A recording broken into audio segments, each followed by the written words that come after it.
Okay, so you guys should see my screen here, hopefully, and we'll just go ahead and get started. All right. Um, Looking at collaboration with Cami. Okay, again, my name is Julien Gemmeli. I am your guys's. Sharmisa, I'm going to get you guys in the document in just a bit. Okay, no sign-in link yet, but it's coming. It's coming. My name is Julien Gemmeli. I'm your guys' teaching and learning coordinator. No problem. And Katie is going to be your guys' customer manager, customer success manager. Now we call it. I should have changed that, but any license issues, right? Any renewals, anything on the logistical side is going to be Katie. But I'm your guys' teaching and learning coordinator. So any support with Cami that you need, if you've got ideas about a lesson that you kind of come up with today and you want help putting it together, you want to know how you can pull it off, how you normally do, but in this digital space, something as small as that to scheduling a training or anything that's related to your experience with Cami, I'm your guy. Okay, so feel free to reach out to me at any time, right? That's what I get paid to do. And I'm the dedicated PLC for your guys' district. So I am your resource. You are never going to be a bother if you reach out to me. So you're going to have access to these slides once you get in, and you'll be able to return to this and you can download them as a PDF to save somewhere else.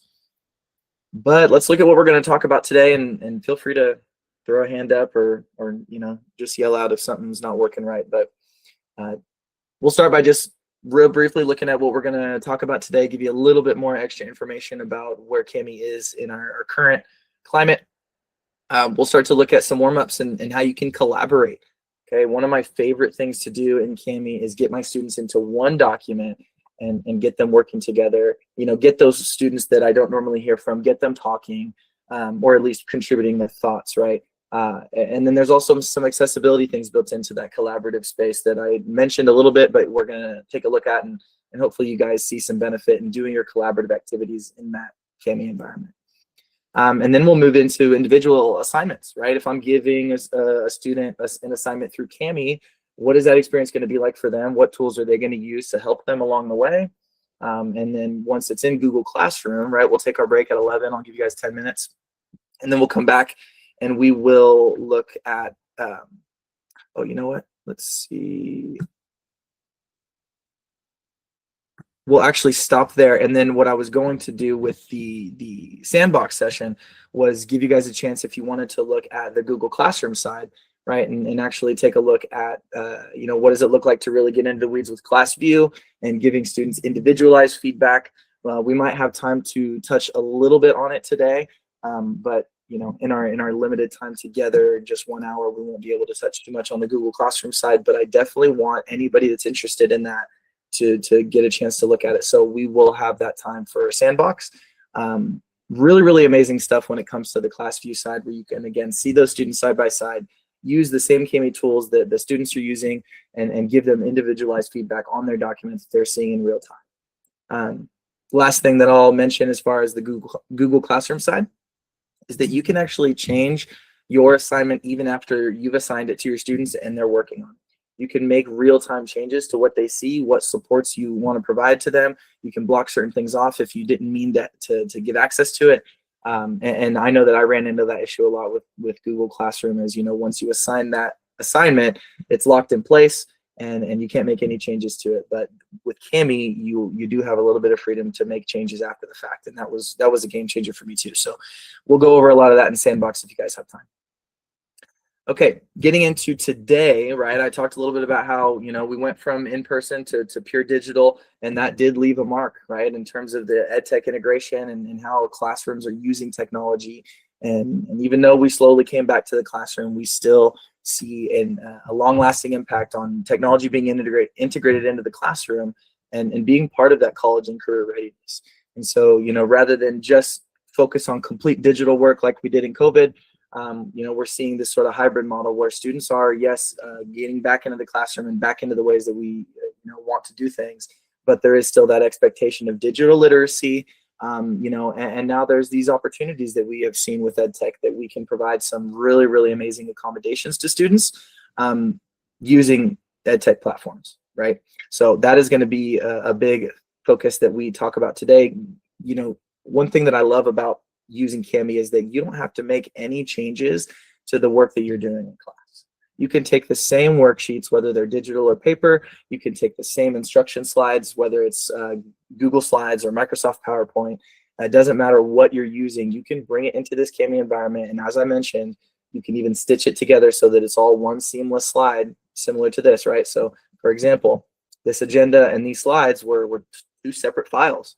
And I stitched them together and I dragged and dropped where I wanted my page to go. So you're going to see on the editing side how you have a lot of freedom to customize what you're doing, but it doesn't matter what kind of file type. You bring it into Gemmeli, and now that instruction is being elevated. Students are going to have that read aloud tool that they might need, that translation tool they might need, right? They're going to have the ability to contribute to that class discussion, even if they're too quiet or nervous to do so orally. They can contribute digitally, like I'm going to show you today. So just bringing that same lesson that you would normally do into the Gemmeli environment is easy for teachers, and everyone's going to get access to the same tools, you know, unless you decide to customize it further, which I'll show you.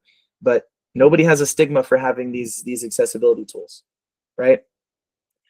So Yvonne, you're talking about digital whiteboards. What I would say is, when I get to the Gemmeli templates, I'll show you some of the digital whiteboards that we have, and what I'll say is this is a digital whiteboard.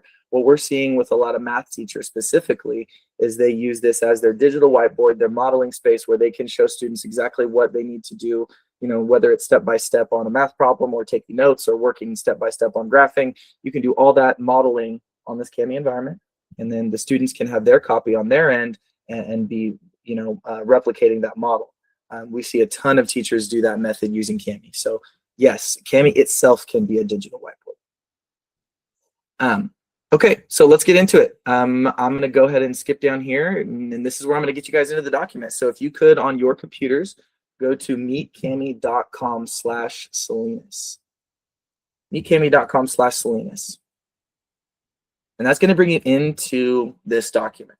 Okay, I'll show you in a bit how you're going to do that same process and be able to get a code that you're going to share with your students, and whether that's displaying it on the screen like I did, or whether that's copying and pasting that link on Google Classroom where the students can just click.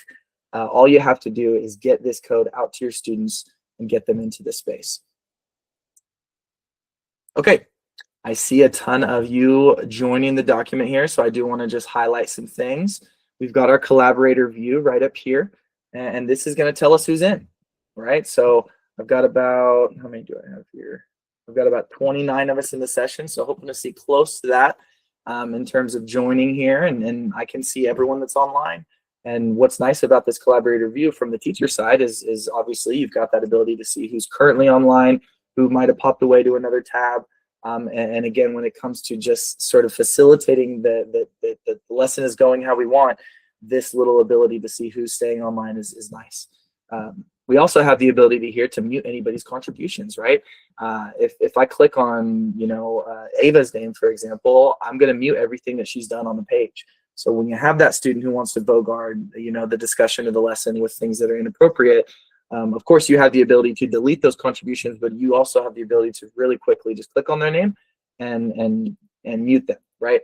Now, one last thing I'll say about this is maybe you want to do the opposite. Maybe you want to highlight a student's contributions, right? I can have a page full of comments, and I can hide everyone's contribution. And then if I click on Daniel, it'll just highlight his. And so if you want to shout someone out and just show what they did, or you're quickly grading a group activity and you want to look at individual contributions and assess who, you know, actually did their part, there are some quick and easy ways that you can change the view of the collaborators. Some other customizations here that we won't get into today, but I do recommend you get into some of these tabs and see what kind of further things you can do. But again, last thing I'll talk about is that this whole process of bringing those PDFs into the Gemmeli environment.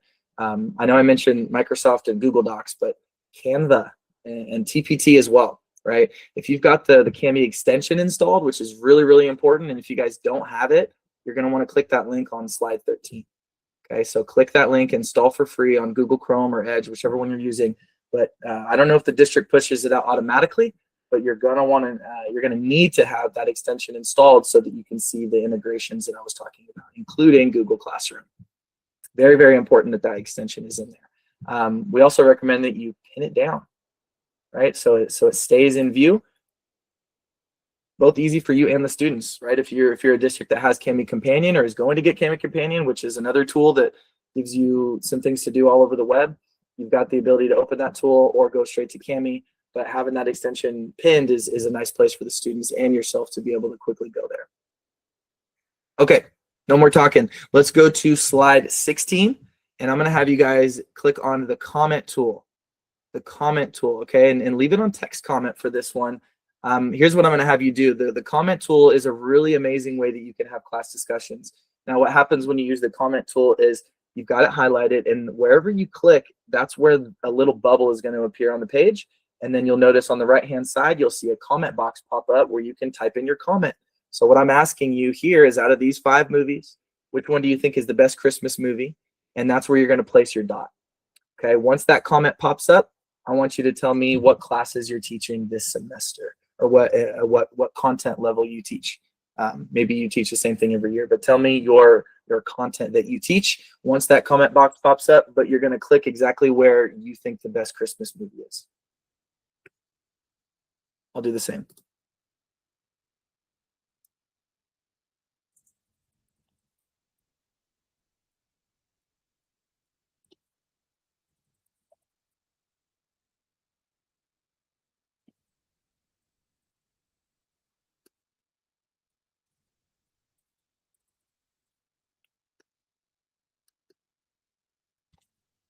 Blanking on the Washington abbreviation. Let's see.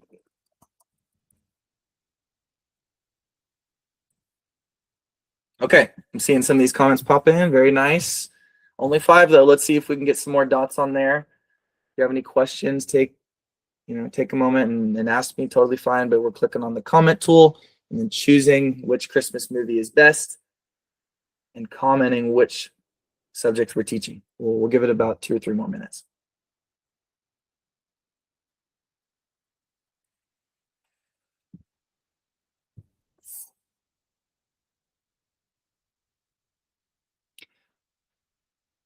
Okay, now as all these comments are coming in, I want you guys to notice some really cool things about this environment.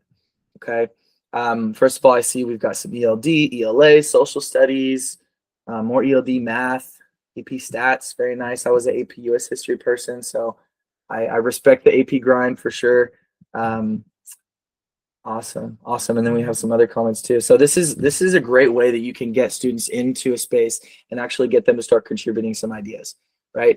If I hover over any one of these comments, you'll notice that on the left-hand side, it kind of highlights what bubble I'm popping over. And so if you want to really quickly just kind of see, oh, Kara, which movie did you choose? Okay, I see you chose Elf. Adrian, what about you? Nice, you chose Christmas Vacation. So you can see that pop up and vice versa, right? If I highlight over the bubble, it's going to sort of show which comment I'm looking at. If you notice on the right-hand side, different comments are sort of highlighting. I can also click on that comment and it's going to go straight to it, right? If I click on any of these comments, it's going to go straight to it. And that way, if I'm the teacher that's navigating this discussion and I want to highlight some of those answers, I can do so really easily.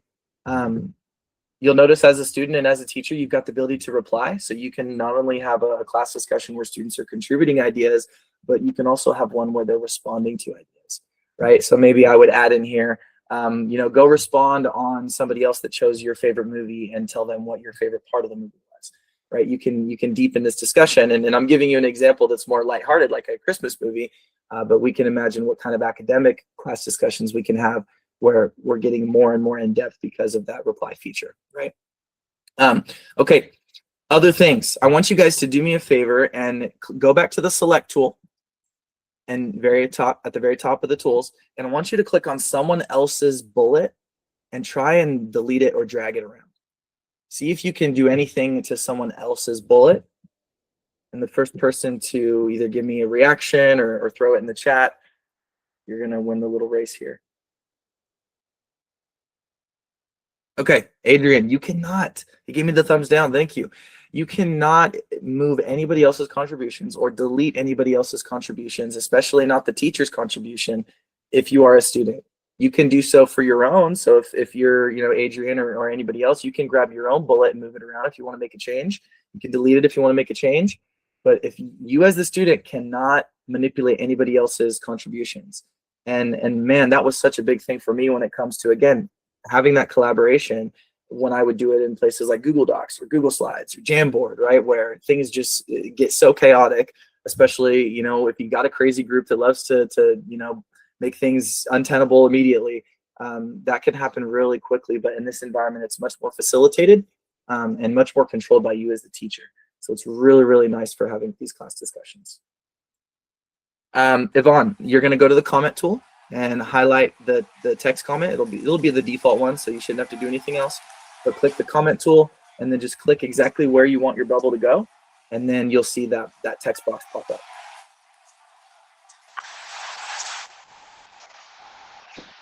And then Alejandro, do you got a question, or you're unmuted right now, just so you know.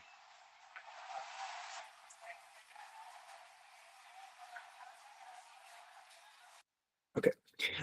So an example that this might look like, and we're not going to do it here, but you know, this is a historical photograph, right? Using the comment tool, click on 2 details in this image that you find interesting, right? So again, coming from a history perspective, this is something that I absolutely had my students do. Highlight specific parts of the image that they find interesting.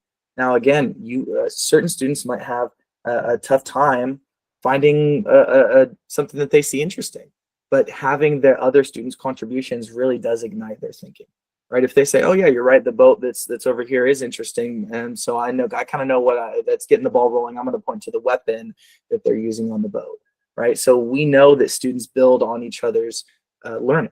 And so when it comes to using this type of activity in an academic setting, this would be one example from a history perspective, right? When we think about science, it might be identifying the anatomy of something, right? It might be giving your thoughts or a hypothesis about what might happen about something, right? So you can use your expertise to think about how this would go, but that comment tool, because of the accessibility, and the last thing I'll talk about with these comments, take a look over here. Any of these comments, and the same is true if you just go straight to the comment and click, you can have it read aloud, and you can go ahead and try that on your end. Click on that read response aloud button. So any one of these comments is going to get read aloud, right? I can go down here and I can have it translated to any language that I need, right? And we haven't gotten into the translate tool yet, but this is built into the comment tool as well. So if I need any one of these comments translated, if I'm an English learner coming into a general ed classroom and I want to participate in that class discussion, but I still need to have the ability to translate, it's built in, right? So even the English learner can participate in that class discussion, in that class activity, because ideally they're going to have the tools that they need. Any questions about the comment tool? Feel free.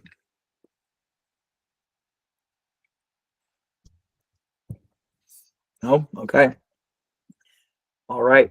Let's get down to slide number 18. And we're going to use the text box tool.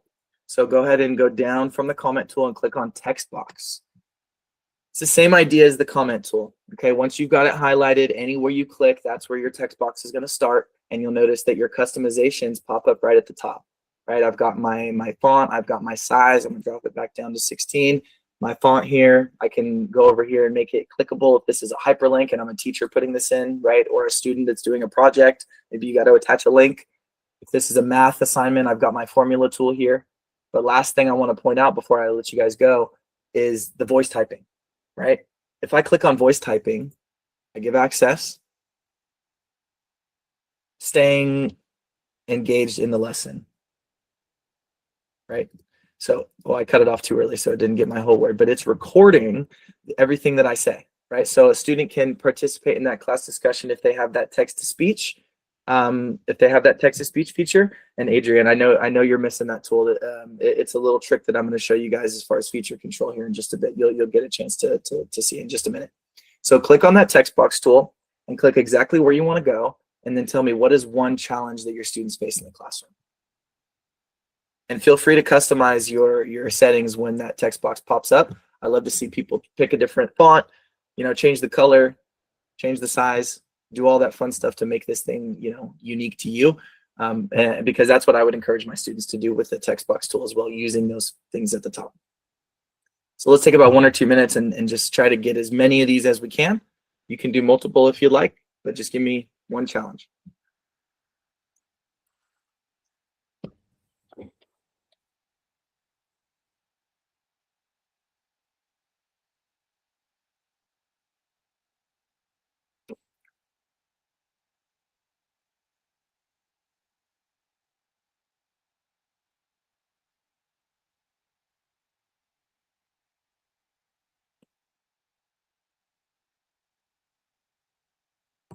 All right, awesome. I'm seeing everybody changing their font, moving things around, right? This is also college and career readiness when it comes to digital literacy.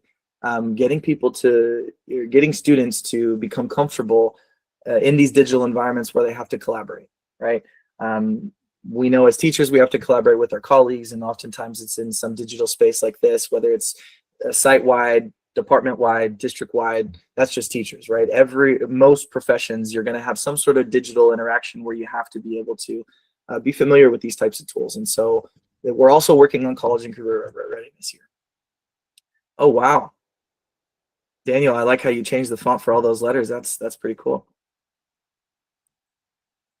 Very nice, very creative. All right, awesome. Let's go over some of these. I see, oh, I don't know if you guys noticed as well, but we also have, if you were looking at the fonts here, just in the interest of accessibility, we do have the dyslexic font or open dyslexic.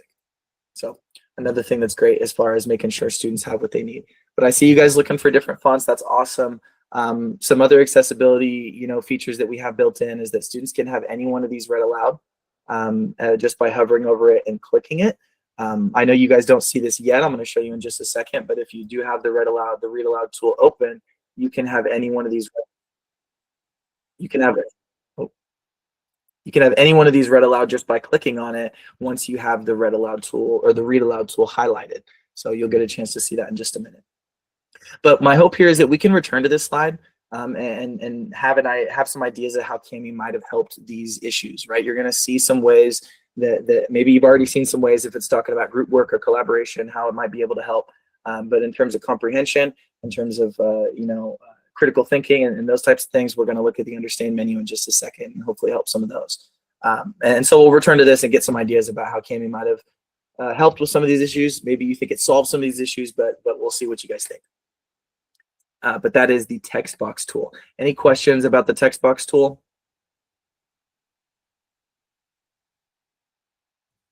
Okay, yes, Yvonne, you're about to see the rest of the tools in just a minute here.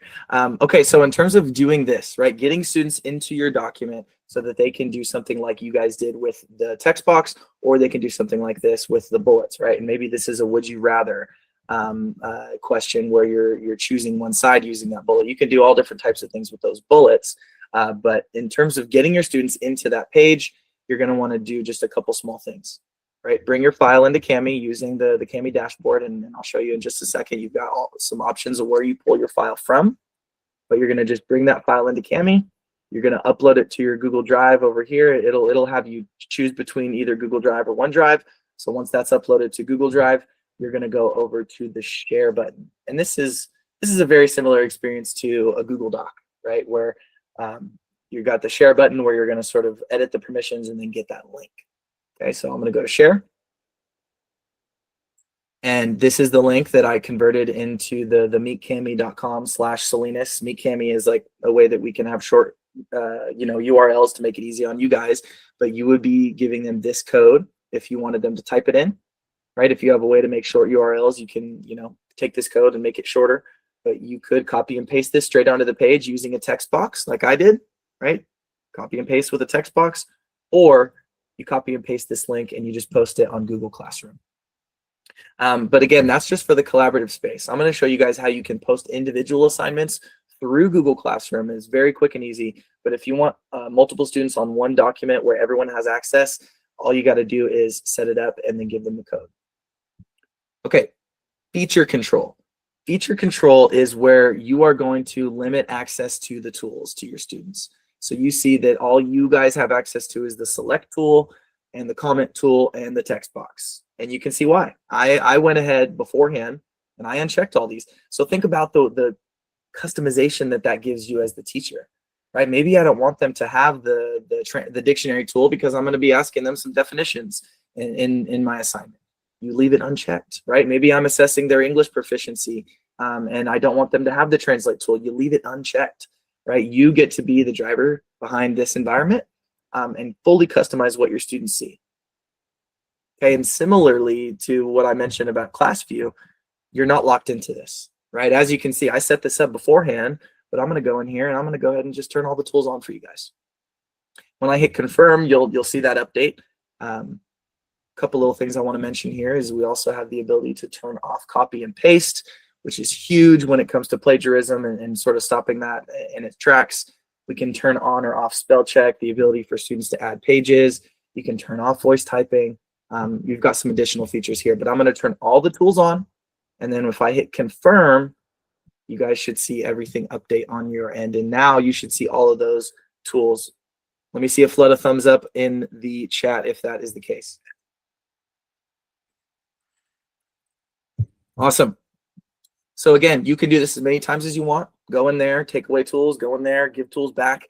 And we just gave the ability through Google Classroom, and I'll show you in a little bit, to individually control certain students' access to feature control. That's only available in Google Classroom right now. But when you make an assignment through Google Classroom, you can make different choices for different students. Something that's really, really good for customizing.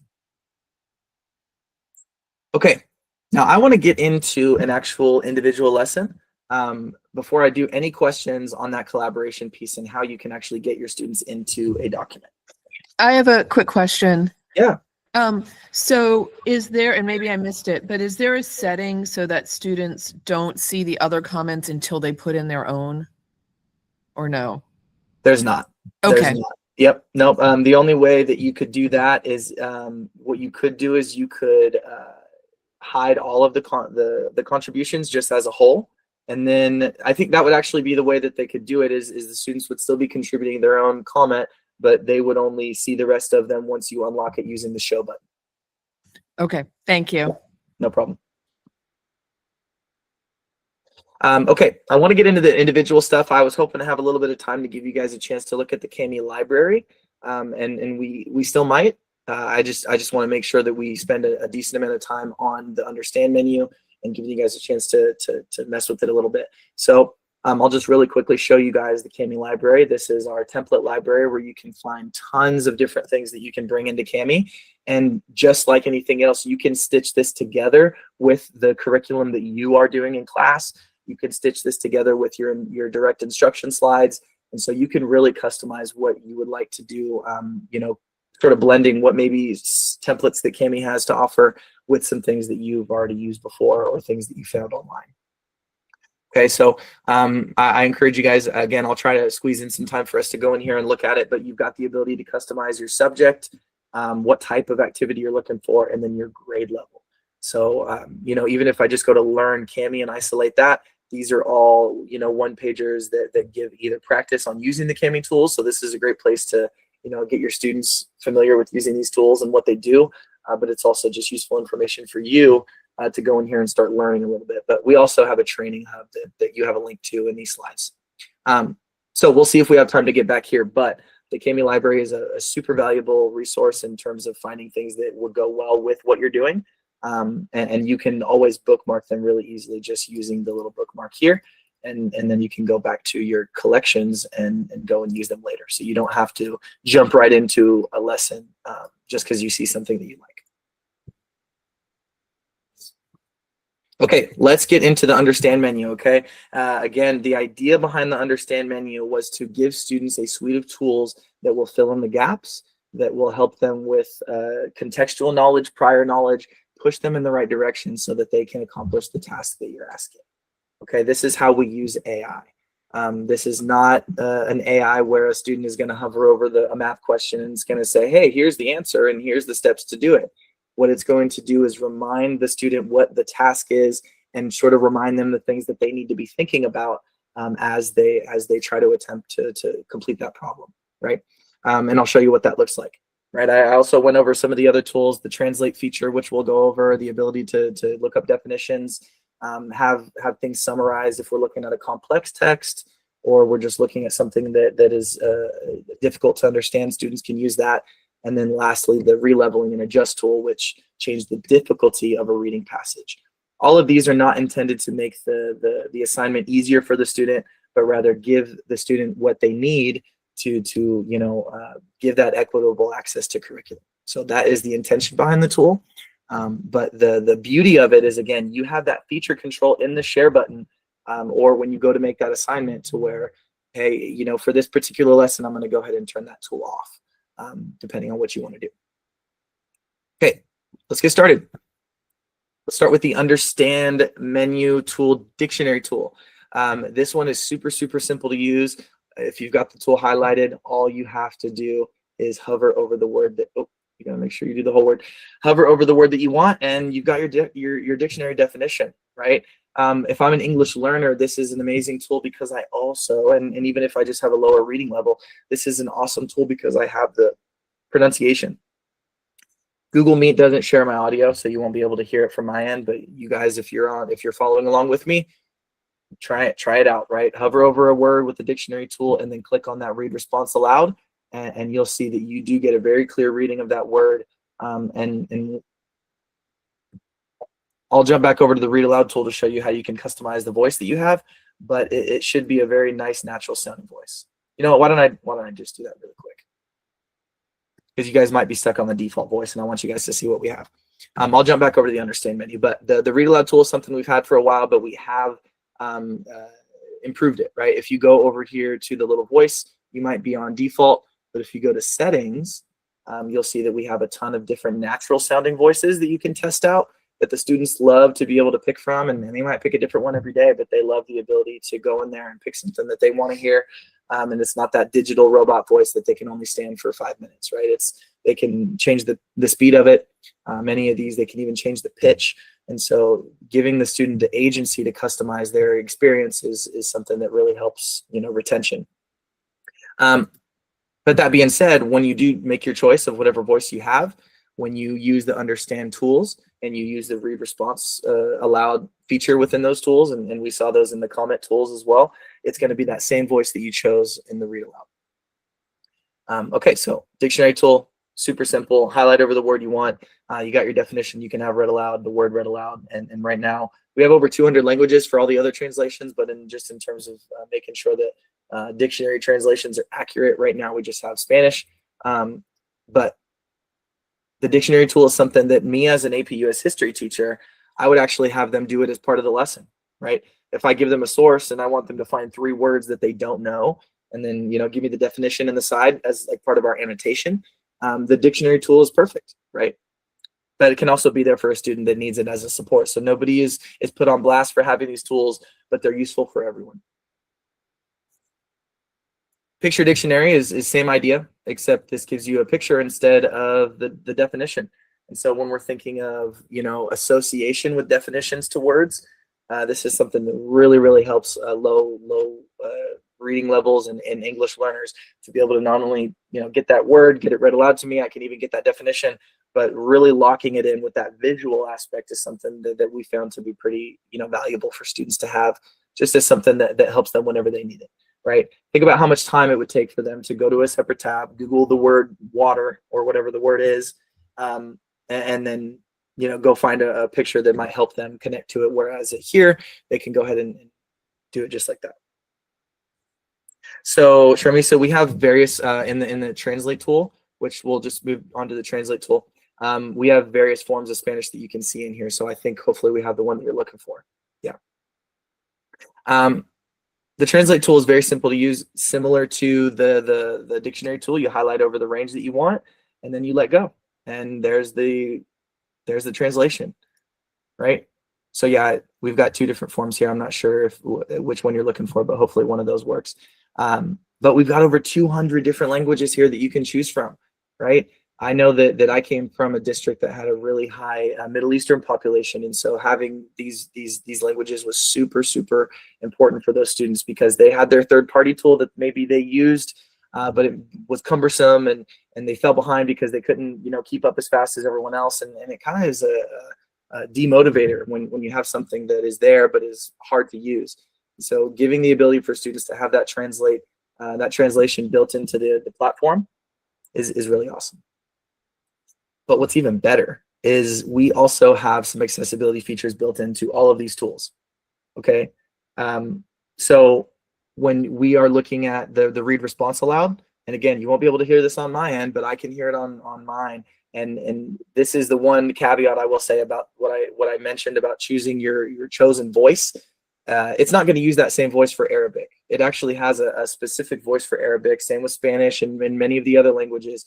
And so the pronunciation is going to be correct. It's going to sound familiar to those native speakers, and it's not going to try and convert that, generated voice to a different language. That voice is only chosen for English. And so if you choose Arabic and you click read response aloud, you'll notice the difference in what voice it is. And it is really helpful for those students that are learning English and need that native pronunciation. So that read response aloud is amazing.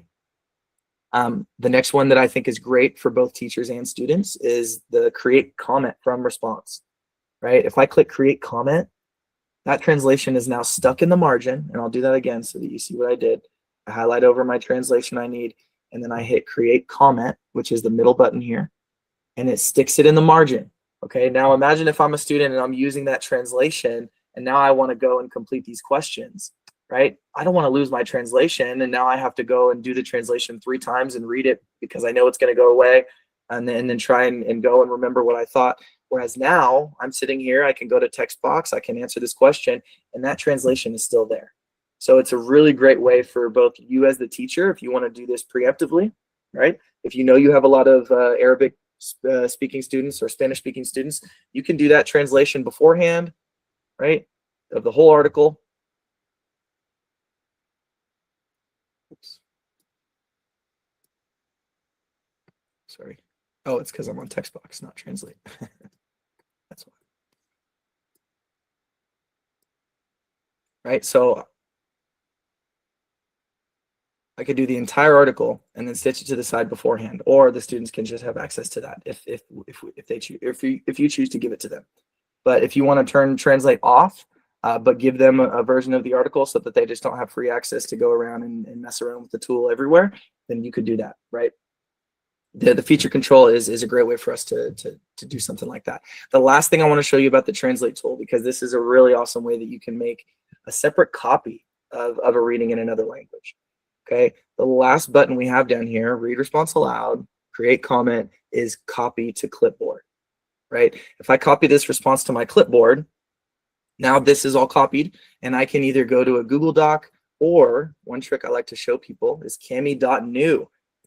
So a quick little shortcut that'll take you to a white blank page, and you can use the text box and then paste your translation. Now you might want to take some time and format this to make it look a little bit better, right? Or maybe you translate it a paragraph at a time and copy and paste it over. But you do have that ability to create a whole nother copy of the reading in another language for your students if you want to have separate copies. Any questions about the translate tool?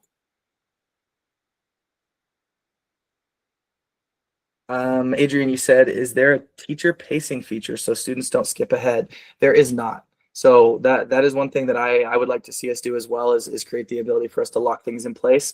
One little thing you could do that is a little bit of a workaround is if you create a text box and then you fill it with black, you can go ahead and just cover up the page with it. Whoops, I didn't hit enter. You got to hit enter. You can cover up the page with it. And then when you're ready to get to that activity, you just go over here and you can delete it. That's one little workaround I found in terms of making sure students don't move ahead and start to do things. But there is no way to unlock it or to just lock it like that.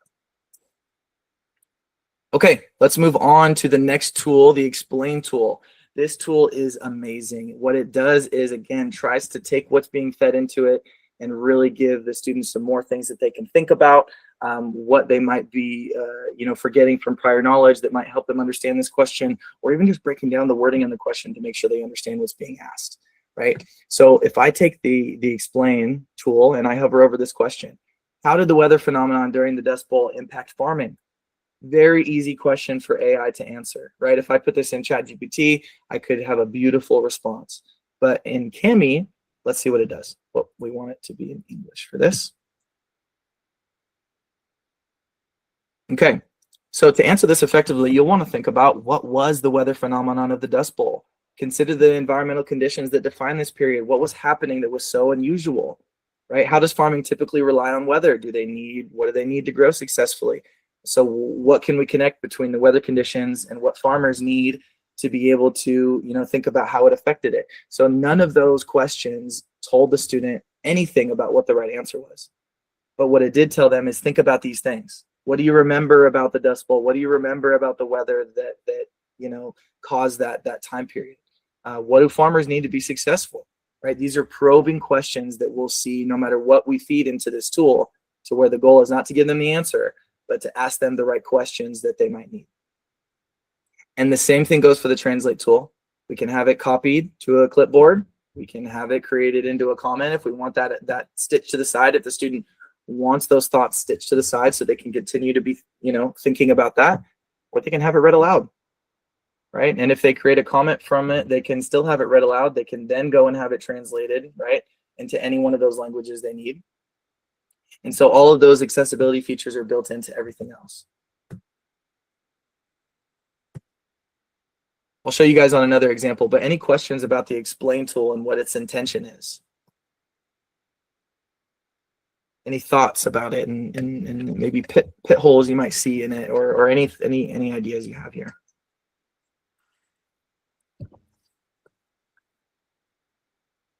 Okay, awesome. So what if I take it to a math problem, right? I'm going to change the view from toggle text to area selection. So what that does is, instead of just highlighting over a text, it gives me this little box. And so I'm still on the explain tool, but I just changed my view from, line selection to area selection. And so I can hover over this graph. It says graph a linear equation with your well, you know what, let's do one that has the full y equals mx plus b.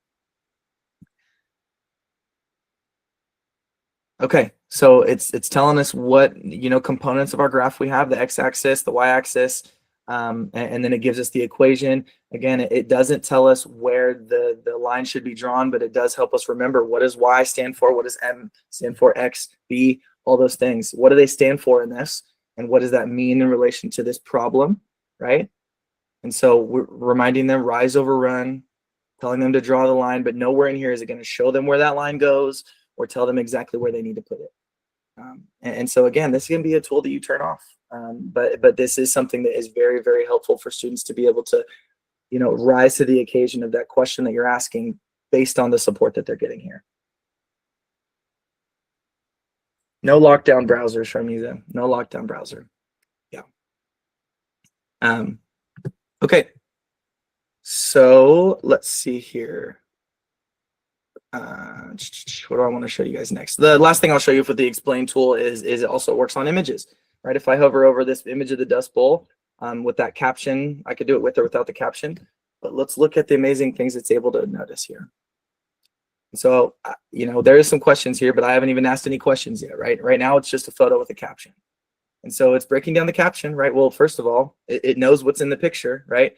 Black and white photograph of a family of 4 standing alongside a seemingly deserted highway. Woman, man, 2 young children appear to be waiting, right? So it notices the details in here. And then it's breaking down the caption, right? Example of self-resettlement in California. This tells us that the image is related to the movement of people, right? So it's breaking down each sentence that's in that caption and kind of giving students more information about what that means and what implications might come along with that. So again, this is something that I want to give you guys a chance to practice with on your personal curriculum, the stuff that you guys are going to use in class. And so if you come back to Sandbox, we're definitely going to give you a chance to pull up your material, use some of the tools on there, and maybe have some questions about it. Okay, summarize. Summarize tool is really awesome. I'm going to go back to text selection. And what this does is, I kind of mentioned it before, right? But you can take a longer reading and give yourself the gist of it. And this can be really helpful if this is a complex reading, okay? If this reading has a lot of details, and if I'm asking my students to find maybe specific pieces of evidence or find 3 things in that reading, right? Giving them the ability to summarize it, or even me as the teacher doing it beforehand and stitching it to the side, whatever I want to do. But the ability for them to get that summary. Again, the interest here is can I put my students in a place where they can accomplish the task, which in the case of, looking for specific details in the reading, giving them that summary might help them not waste that brain power on trying to understand the overall picture, so that they can then focus on the rigorous task that you presented, right? So again, the summary tool is sort of the opposite of the explain tool, where instead of breaking things down and trying to give them more to think about, it takes something and condenses it so that they can get the overall idea. And the same features are there with all the other tools, the ability to read aloud or copy or make a comment out of it or translate it. All right, the last tool that we are going to look at before we leave for our smash, break into the, are we here until 45? Am I already over time? I can't remember. Somebody tell me. Okay, so we'll wrap it up right now. But the releveling tool, guys, is the ability to change the difficulty of a text. Okay, and so if you come back to Sandbox, we'll look at this further. But if you take say you start at a level 5 and then go from there, these are not Lexile reading levels, right? These are not official reading levels, but you will be able to move down a couple notches, and it analyzes the wording in the passage and tries to make it a little easier. So it's the same ideas, it's the same sentiment from the passage, but if I go easier and easier, I am making that language easier and easier for my students to read. So maybe you give them the access to the adjust tool, which is the same tool. It just looks a little different for the students, but they're going to have that ability to go in here and say, I still don't really get this. Let me make it a little bit easier. And then maybe they get to a point where they're like, okay, I get it. And over time, maybe they're using less and less levels, and they have that agency to try and get closer to approaching what you're giving them. But the adjust tool just gives them a way that they can change the language to be more approachable. So no, they're not official reading levels. They're not Lexile, but they are points of difficulty that you can move from to just change the language in the reading. Okay, I'm 3 minutes over. Any last minute questions before we go to Sandbox? When we come back, I'll real briefly show you guys Google Classroom, and then we'll have a lot of time for you to maybe put together your first Cami lesson.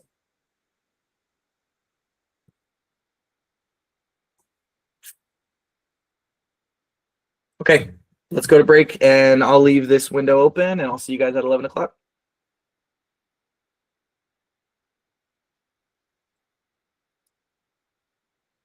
Yes, we got fun things to do. I think the best part is, getting a chance to look at it with your material. So hopefully you heard all that information, and when you guys come back, you will, love getting a chance to put it to use with your stuff.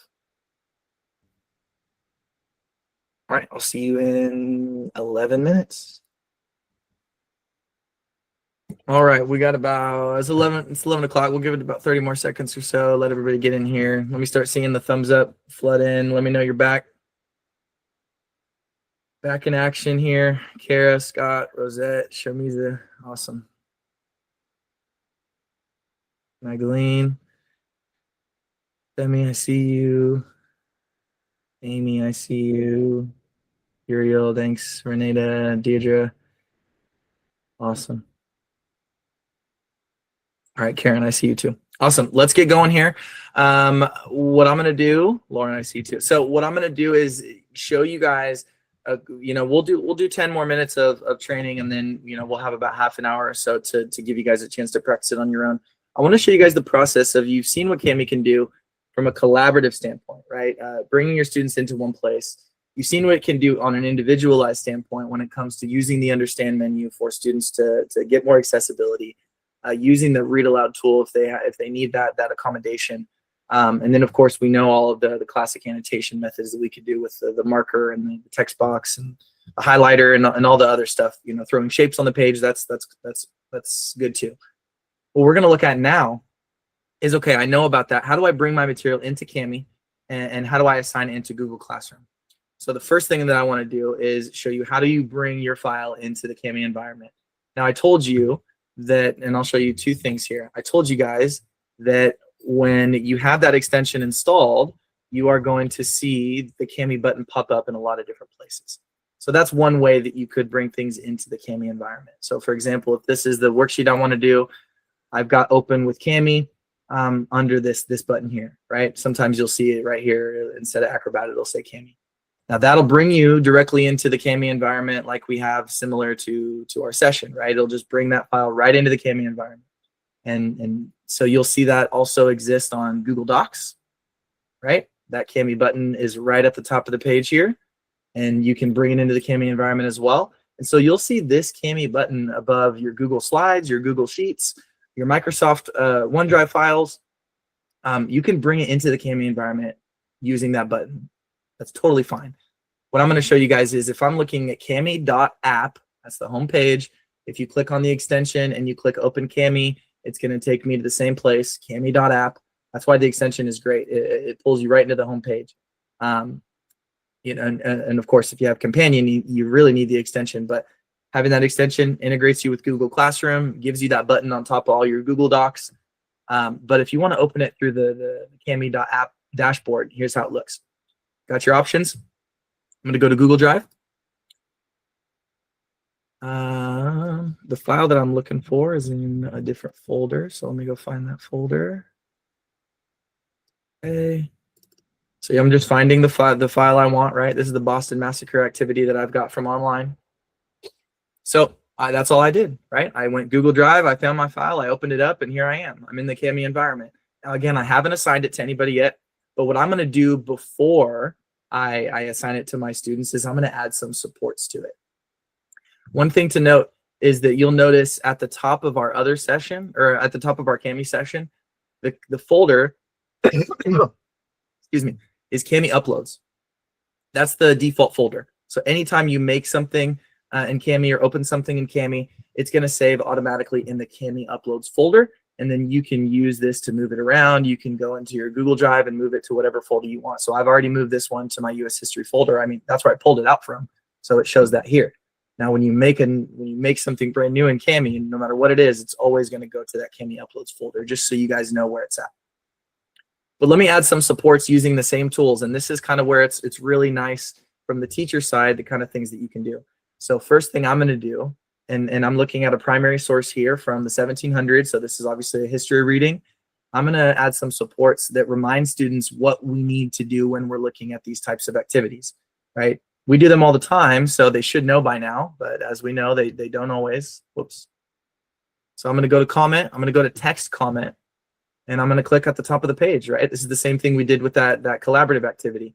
But here, I'm going to put the instructions. And you see, because I have this comment saved, it's already populating for me.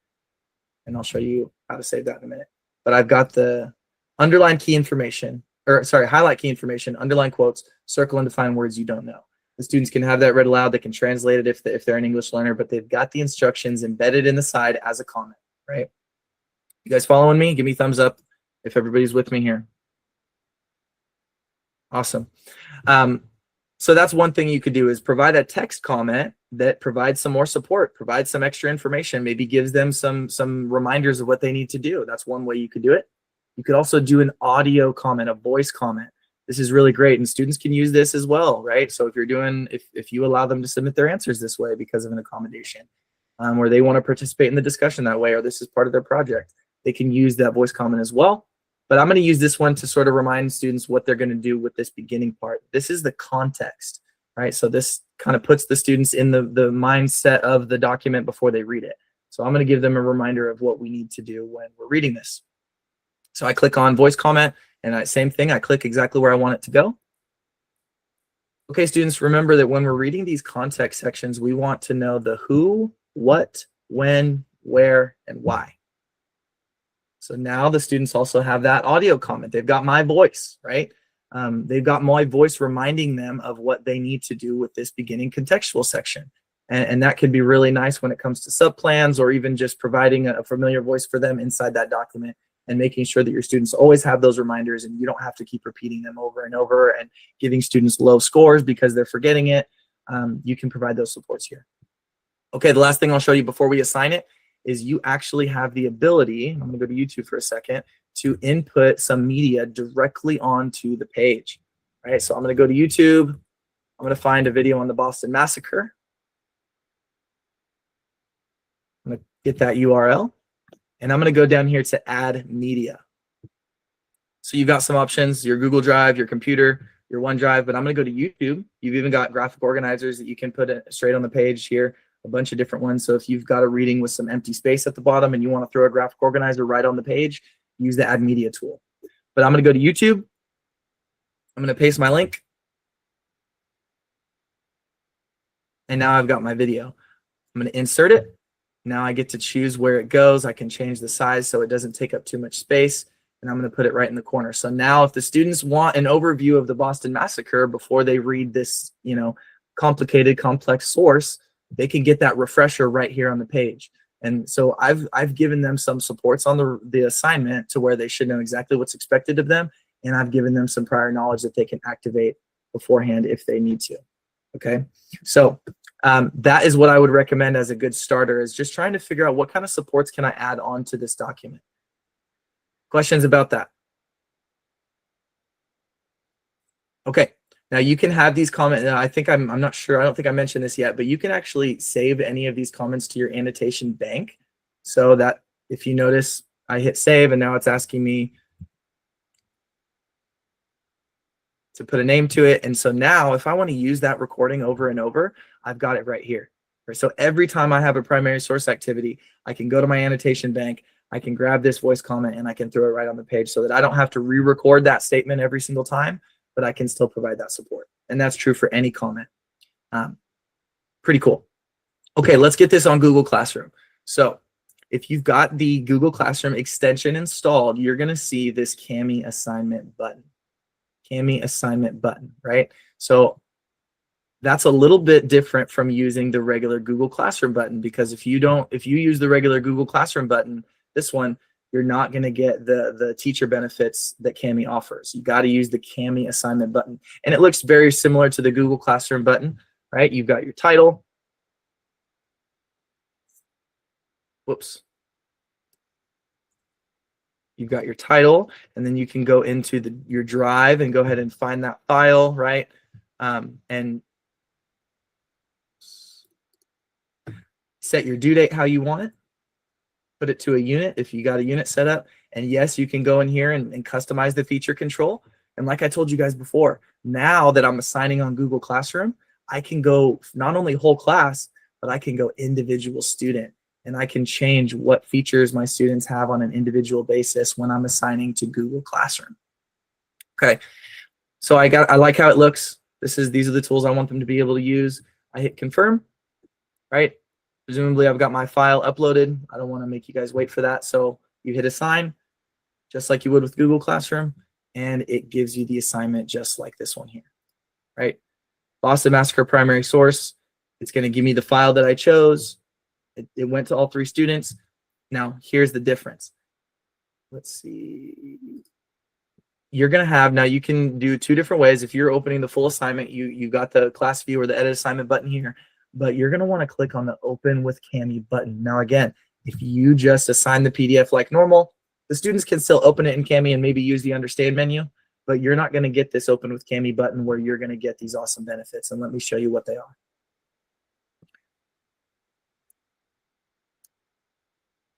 If you click on that open with Cami button, you're going to get class view.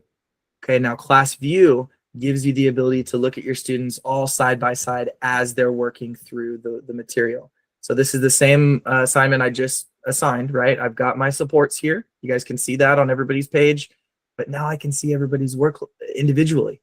I can see the annotations they chose to do. I can see the words that they circled and defined. I can even scroll down here and look at the words that they answered, or the questions that they answered. Okay, so a couple quick things I want to show you guys, because I want to make sure we have about half an hour for you guys to practice. You can use the Cami tools to provide individual feedback to your students. So I can use the marker, the text box, I can use any tool. And if I want just that student to get that contribution, then I can click on their page using that tool. So let me delete these for a second and I'll show you. So I can use my comment tool, go to the voice comment and click right on Rose's page. Hey Rose, everything looks great. Can you change your font though? This font is a little bit difficult to read when it's so small like that. So boom, I just gave my student a little bit of feedback here. They're the only ones that saw it. You see, whoops, you see that did not pop up over here or over here. It only popped up on this student right here.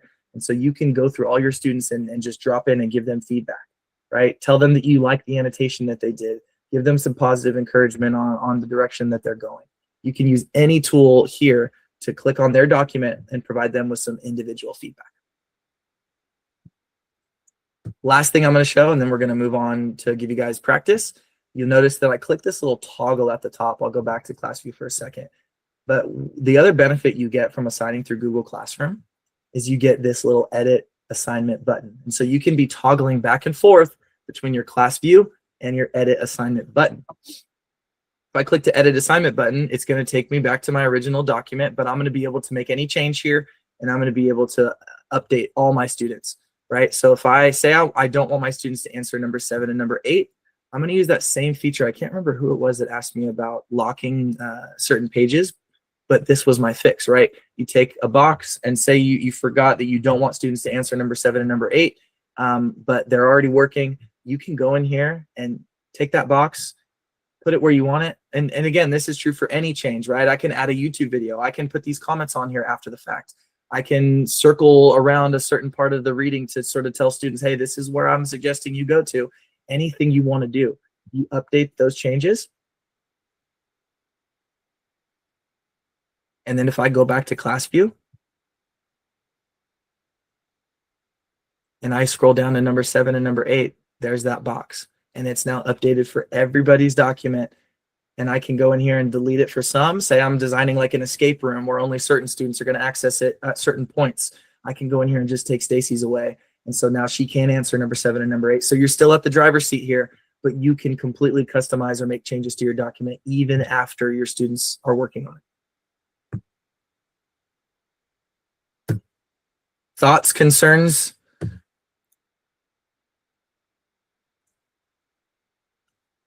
Okay, here's what I want to do for you guys. Let's pop over to our session, back over to the Cami session. And before I give you guys a chance to practice, I want to go to page 18. So everybody navigate back over to the Cami session and go to page 18, where we're looking at one word for your challenge that your students have. And I want you to use the comment tool, text comment, and I want you to pick 1 or 2 of these and tell us how Cami helps with this. How does Cami help with feeling like they have nothing to contribute and staying silent? How does Cami help with group work, right? What do you guys think about reading comprehension? How does Cami help with that? I want you to pick 1 or 2 and use the text comment and click right over it, right? So reading comprehension, I'll click here. Maybe I'm going to put understand menu, right?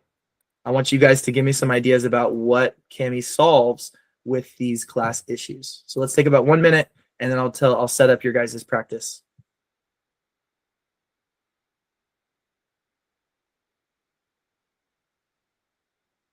So Sharmiza, it's totally up to you. You can absolutely let them know, hey, I'm making a change. Everybody be ready.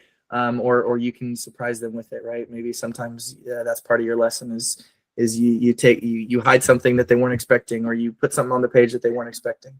That can be what you go with it too. All right, let's try to get maybe 5 or 6 of these comments on page 18. I see one new one just came in, Jessica. Very nice. Let's try to get 5 or 6 bullets on here, guys.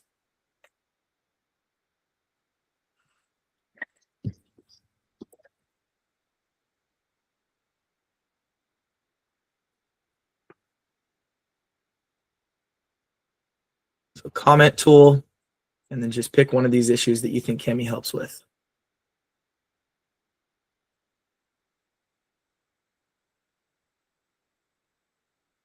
Awesome, Adrian. So students feeling comfortable sharing their thoughts. Adrian says typing their ideas instead of speaking them with the comment tool. Yeah, I mean, this digital discussion right here is a great example for sure. Oops.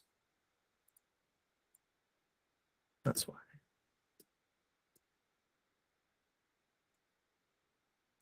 Okay, different reading levels, dictionary, images. Yes, the releveling tool, definitely something that can be transformative for those students.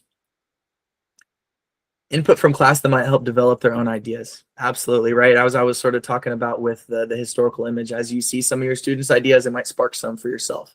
And we know that's true with anything, right? That's why we collaborate and brainstorm. Definitely. Translation, dictionary, awesome. Okay, these are great. Thinking critically and not giving up. Using the understand to make sure they process the directions and understand what's expected of them. I mean, I think that's been a big topic of conversation in education, is clarity around what is expected from the students, right?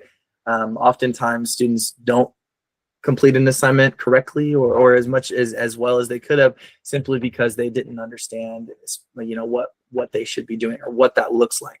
And so the understand and the explain tool specifically can be a big help. Relevel and understand tool, definitely. Okay, awesome. Very, very good. I'm glad you guys saw some value in that. Here's what I would like for you guys to do. I'm going to have you go to, and this is going to be our practice for the next half an hour. I'm going to have you go to Cami.app. And I'm going to challenge you with, let me challenge you with 3 things, okay? And I'll put it in the chat. These are your challenges for the next half an hour. Find file to bring into Cami. How do I keep? Oh yeah, sure, Sharmiza, I did the same thing. If you're still on the comment tool, just go back to select. I do it all the time. So number 1, find a file to bring into Cami.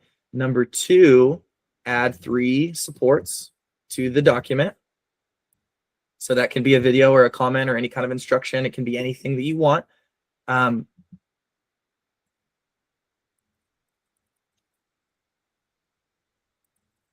then lastly, so they're in the chat, guys. Number 3, assign to Google Classroom with feature controls. Okay, so I want you guys to go to Cami.app or go to your extension and click on Bring Me to Cami. I want you to find something in your Google Drive that you use in class, whether it's a worksheet or a group activity or anything that you use in class. I want you to do what I did with our I'll pop back over to this one. I want you to do what I did with this and find ways that you can add some supports, whether that be a YouTube video or a helpful graphic or just a marker tool to highlight certain parts of the reading.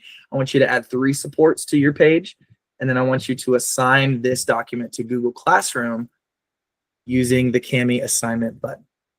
Okay, and when you guys do that, don't forget, you're going to set all your stuff up like normal, but when you go over to feature control, that's where you're going to be able to customize what tools your students see. So I want you guys to do that as well.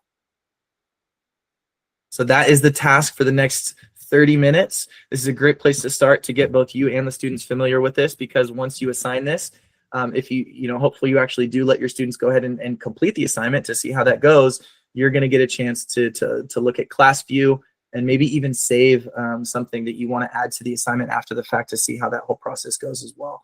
But if you assign this, you're going to get a chance to see how that class view process works. Any questions on the task at hand? We've got about 20 minutes. I do want to save the last 5 minutes for a feedback survey for myself, maybe the last 3 minutes. So we've got at least 20 minutes for you guys to practice this. So find a file to bring into Cami, add 3 supports, and then assign it to Google Classroom using the Cami assignment button. That is the task. Give me a thumbs up if we are clear as mud on what to do. Okay. I am here for any questions, any things that you run into, any ideas you want to bounce off me about, hey, here's the lesson I want to do. How would I do it in Cami? Now's the right time. Okay, 20 minutes.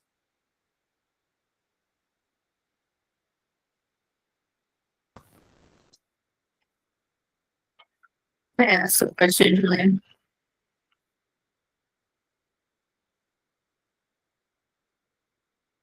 Yeah, sorry, go ahead.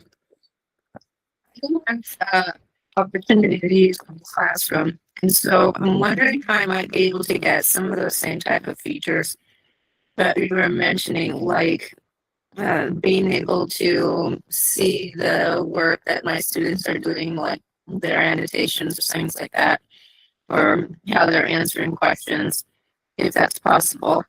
And also, I'm interested in being able to decide what type of tools each student can use. Am I able to do that without Google Classroom? Yeah, absolutely. So back to your first question, are you looking for a document that you're going to bring multiple students into, like a collaborative space, like we're doing together today, kind of thing? Normally, that's how I teach math, and Yeah. I usually use a whiteboard and the digital whiteboards, but I have a very hard time with those because of how they're connected type-wise.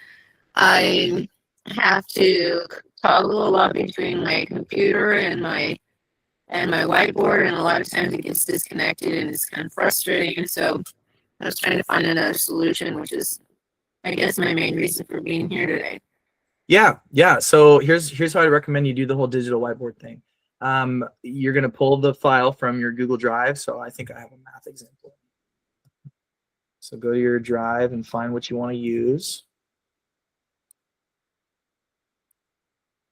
Okay, say it's this, and say you were going to model the first one, right? What you're going to want to do is, and again, when you bring this into Cami, I already had it in my math folder, so that's why it shows here, but it's going to be in the Cami uploads folder when you first do this. So you have the ability to customize the title and tell it what folder you want it to be in. But once you have all that set up, the best way, so again, say this isn't a worksheet, say this is the notes, right, that you're going to model and then they're going to be filling out on their end. What you're going to want to do is give them a copy of the link, right? So if you're now let me just try and make sure I understand what you're trying to do. Do you want them all to be in one document together, or do you just want to be able to model for them what you want them to do on their page? I'd like to be able to do both. Okay, yeah. So then what you're going to do is you're actually going to do two things. Okay, so if you want them all on one document where they actually can access it or maybe give their answer and do some group work, this is the view you want here, right? So I went to share, and I'm going to go into feature control first because you'll notice that when I change the features, this code actually changes. So you don't want to copy this code before you make any changes to the feature control. If the students are already in the session, then that won't matter. They'll still be in there even if the code changes. But just know that anytime you make a change in feature control, you do get a brand new code up here. So I recommend making your changes beforehand. Right? So take off the understand tools, whatever you want to take off, and then hit confirm, and you got your code. And so if you want all your students to join this document, all you have to do at this point is go to copy this code, right? Or you can copy it like that, like normal. And so there's two ways that you can get them to do it, right? What I did for you guys was I used a text box, and I just, let me take this.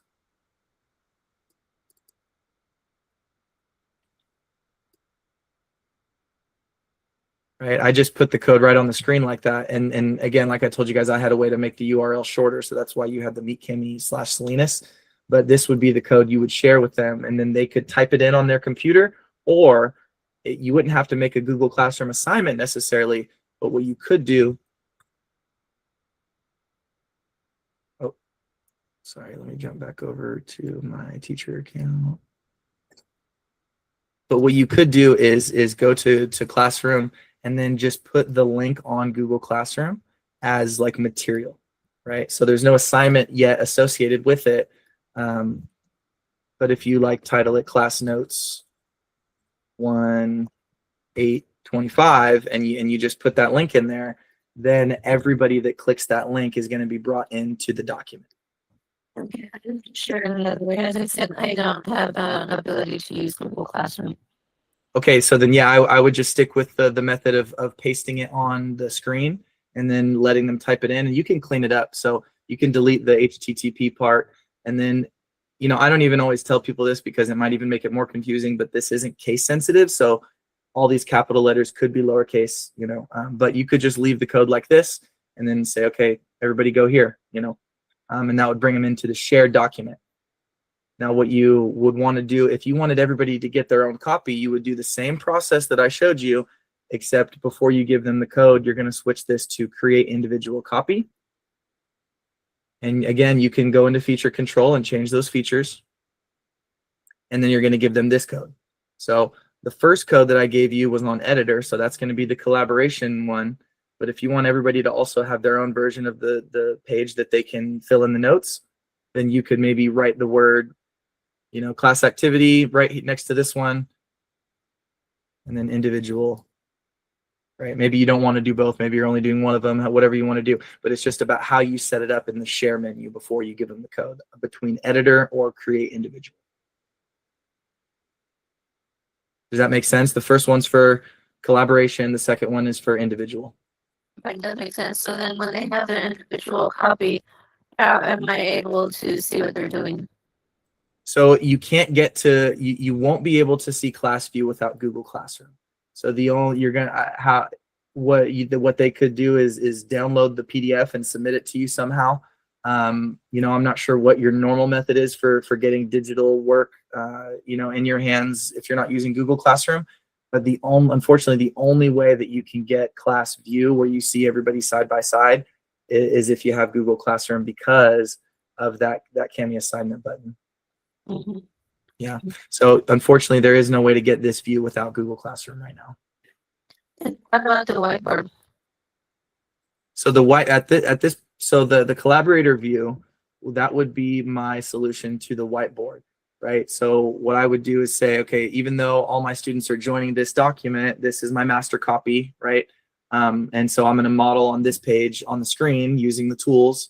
And you know, we do have different marker tools and different things that are easy to use. We even have rulers to make straight lines. And so it might take a little bit of a learning curve to get comfortable with the way the system works because you can't connect like a smartboard marker to it or anything. But you would use this collaborative file as your whiteboard, and then the students would then complete the same thing on their end. That's what I've seen math teachers do. When you say a whiteboard, I mean white, like with nothing on it. Oh, okay. So at that case, it would just be cami.new. Cami.new will take you straight to a white page. Then I can work on that, or I can put these together with the other document that you were talking about. Exactly. So now you're gonna, if you have things you want to stitch together, and for anybody else out there that's paying attention, this is an important thing that I didn't get to show you guys today, but is going to be important, is the split and merge tool, right? So you also see this tool on the Cami dashboard. If you're on the home page, you'll see split and merge. It takes you to the same place. Okay, so whether you're in a file and you click on split and merge, or if you're on the Cami dashboard and you click on split and merge, it's going to take you to this view. And this is where you connect different files, right? So for example, if I go into my drive,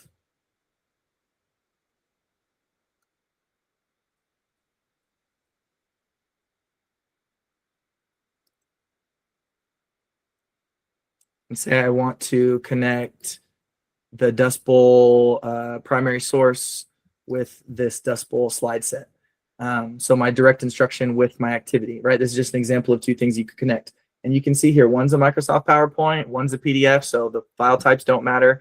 You just select what you want, and you don't have to do them all right now. You can bring more files in after the fact.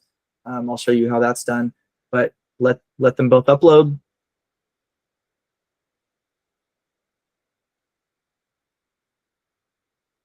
And now you've got both your files ready. You hit next. And so now you see I've got all my pages on both files. And at this point, I can bring more things in, right? So say, for example, I had a photograph from the Dust Bowl that I wanted to bring in. You just drag and drop, or you can use the plus button down here to pull it in. But you can continue to bring files into this view and then customize it how you want, right? So say, for example, I want some direct instruction about the Dust Bowl before I let them go ahead and get into the primary source. I'm going to put my slides in here, and I can click and drag things around and say I don't want to read one of the sources. I want to keep it a little shorter. I can go in here and delete a couple of the sources, and then I'll delete these questions that have me comparing all the sources. So now I've customized exactly what I want. I've got my direct instruction with my activity, and then I can even go into the Cami library. Whoops. Right, so I could be done at this point, or I can go into the Cami library and I can type in exit ticket. Let's see what kind of exit ticket we have here. Sure, we'll use this one. So I found something from the Cami library that I liked as an exit ticket, and I'm going to drag that at the end. All right, this could be something that you already have as well, of course. So now I've got my whole thing here. I'm going to go to export at the top, right? It's going to ask me what I want to do. I can download this as its own PDF. I can go straight into Cami, or I can put it in one of my clouds. Okay, I'm going to go into Cami.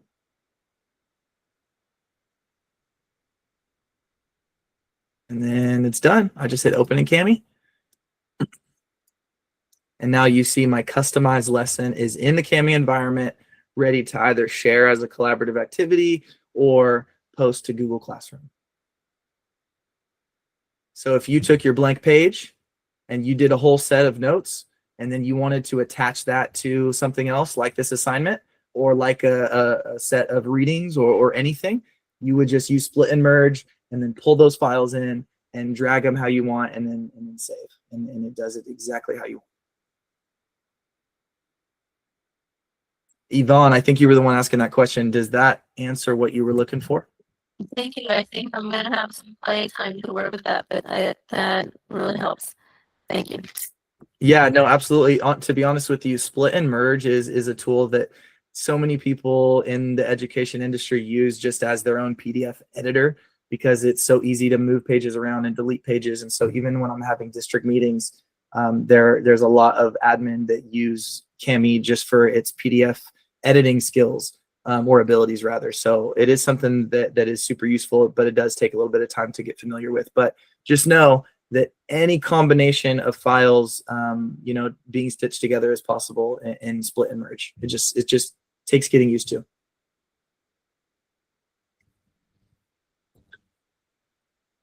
Got about 10 more minutes here. Hopefully the wheels are turning and a nice little intro lesson is getting built. I have a question for you. Please. Okay, so I am building my document, and in my directions, I want to give them directions how to annotate. Yeah. And I like using examples in the directions to show, underline the word underline, highlight the word highlight. Is there font features in commenting? So there's that's a good question. There is no ability to customize the font in a comment. Yeah, unfortunately, we don't have that. That's actually a nice feature request. Even just some basic ones like that. Write that down. Put it to my software team. But even just the ability to underline or bold or italicize so that you can do basic things like that, I think that's a good idea. So obviously my only workaround there would be to use the text box tool and then put your instructions just directly on the page. And then you have full ability to customize the way that they look. Okay. And then I had one other question. I was building some documents in Google Docs and actually created a couple of hyperdocs that had links to YouTube videos and pictures I wanted students to drag and drop. If I take those into Cami, those features kind of disappear, right? That just becomes a flat document, no longer separate, like an image is no longer floating around on the page. So, oh, sorry, 1 second. My dogs are barking at the mailman.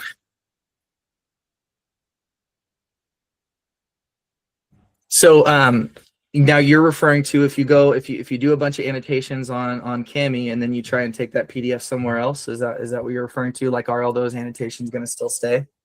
No. So I created Google Docs as a hyperdoc, so I can just assign it directly to students, and it's got pictures on there that like they can drag and drop and sort where I want them to, and then I want them to be able to highlight and bold certain text as annotation.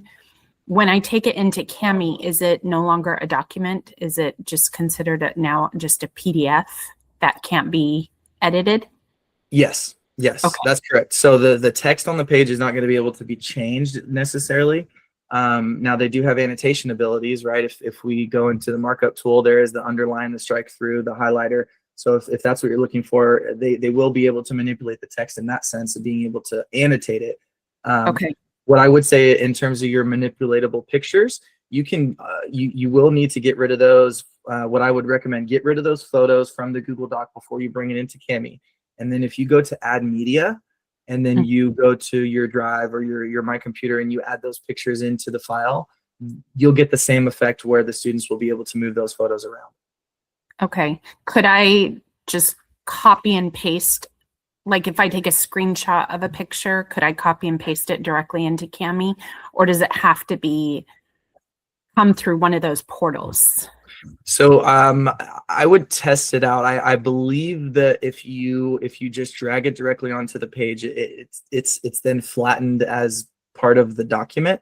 Whereas I believe if you use the Add Media tool, it gives the students the ability to move it around, unless you lock it. So I would test out both with with maybe one student or just with your personal account, and see, if you share a link with your personal account, see if you're able to move it around, even just by dropping the picture onto the page. Because I know normally that's the method, is to go through add media, but I haven't actually tested it out by just dropping it onto the page like that. So I'd be interested to know. Okay, thank you very much. Sure. About 5 more minutes for questions, guys.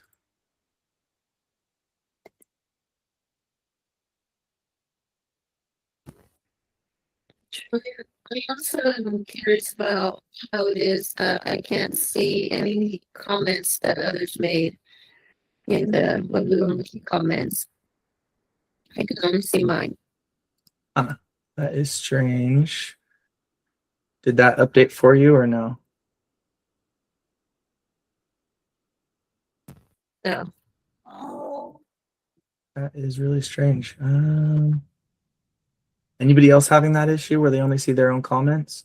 Did you happen to join a little bit later? Were you here at the same time as everyone else? I was here the whole time. Yeah. Huh. That is interesting. If you go up into your account, what does it say in the top right? This little bubble that has your initials. What does it say under the email? Like, does it say basic or does it say teacher? Teacher. Yeah, that's strange. What, it might be a random little bug that'll fix itself over a little bit of time. I would imagine that if you maybe try it again in an hour, that all those annotations will be there, because I haven't blocked you off at all. So that is strange. Oh, that's the timer. Okay.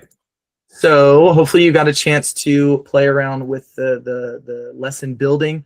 And I hate to cut you off now. Again, I am your guys' resource. So this conversation is a living one, right? We can continue to work together and have you bounce ideas off of me or ask me specific questions. No question is too small. So I want to hear from you guys, and questions just means that you're interacting with the tool. And so I'm happy to help as that goes. A couple other things I want to point before we get out of here. This slide deck, as I'm scrolling through it, you'll notice that it is just chock full of information about accommodations that we have. So these can be really useful in IEP meetings if you want to think about the way that Kami can serve in different ways. You've also got links to different parts of the Kami library, like this link takes you straight to choice boards. We've got some information on UDL.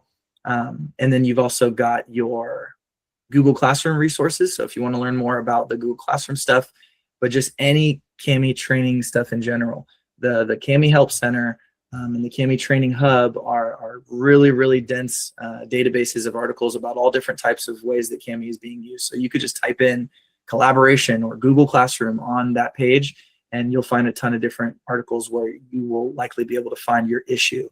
But like I said, please reach out to me. The Kami Certified course is another awesome and free way. We just updated it literally at the new year. So it's a brand new course with all of our new tools in there.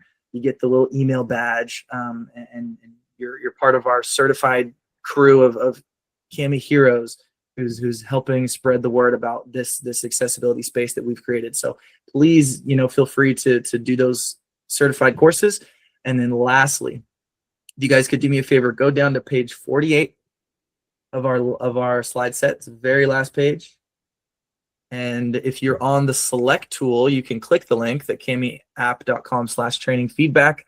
Or if you want to pull out your phone, you can scan the QR code. But if you're wondering why the link isn't working, just make sure you're on the select tool. It'll take you to the survey, real short survey just about our session today.